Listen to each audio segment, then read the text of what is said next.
falling in 6 games and losing to the Dallas Mavericks in the first round, the Los Angeles Clippers have yet again failed to see through to their championship aspirations. And as from the start, it's always looked good on paper, but with the added caveat of Kawhi Leonard's unreliable health, Paul George's lack of consistency as a number 2 option, and even from the start towards the end of last year, with the added addition of Russell Westbrook, with him just not being the same player he once was, and with the addition of James Harden earlier in the regular season. Overall, this whole Clippers experiment with the superstars and adding all of this top level talent and being top heavy, it's proven just not to work.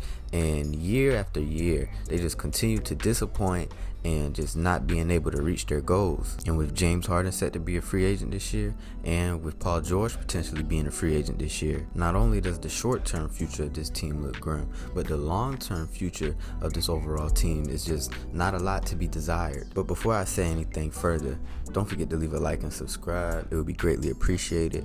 And let's get right into it. So as I said before, with another failed season under this whole core group of Kawhi Leonard and Paul George, the Los Angeles Clippers' future is just not very desirable right now, and they're in a very tough position with their future and the things that they can do to further improve this team and further break up this team for a lot of multitude of reasons. The number one reason being is that for the future, they don't have any type of expendable assets that they can use to further bolster this team or level out this team with any picks or players they would be willing to trade in order to get a valuable piece back, simply because one, those players that they do have are very insurmountable on the team, or two, they're just not good enough to where you can get any real assets for them long term. And when you look at the added fact that they could be losing a decent bit of guys to free agency this year, they don't have a lot of cap room to be working with, as they just gave Kawhi Leonard a big long-term extension. And with the speculation of them potentially trading a Kawhi Leonard or Paul George, they're not going to be doing any of that because, as you know, they're going to be moving into a new arena next year, and they're going to need some level of star talent in order to bring in tickets and sell tickets. And overall, I think just the entire situation regarding the makeup of this roster and the long-term future of this team is just very grim, and it doesn't look promising at all. And now I think for next year, they'll pretty much keep the majority of this roster with this core with Kawhi Leonard and Paul George together. And I think it's clear that they're probably going to run it back for another year, but long-term wise, they're in a pretty tough spot.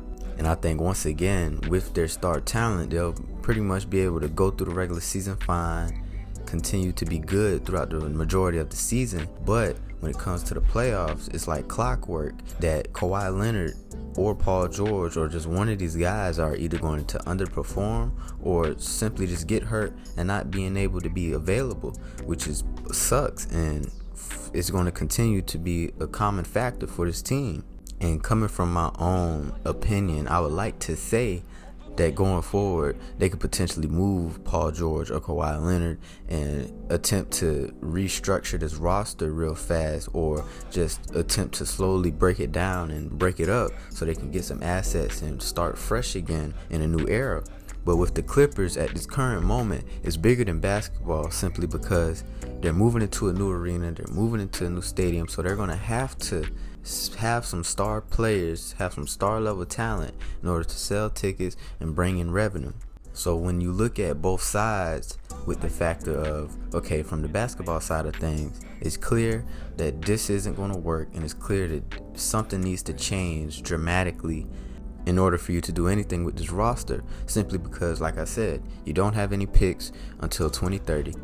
And the guy you just gave a max level extension to in Kawhi Leonard is always consistently hurt. And then to the business side of things, where you're moving into a new stadium and you're moving into a new arena, and you can't afford to blow it up right now at this very moment, simply because that's going to hurt business, and that's bad for business. So overall, I don't think there's really a clear-cut path for the Clippers to go down, but I do feel is that they're going to have to going forward prioritize one of the two options. They're going to have to, one, prioritize, we're going to keep these guys because we have tickets to sell, we got to put some butts in these seats in this new arena.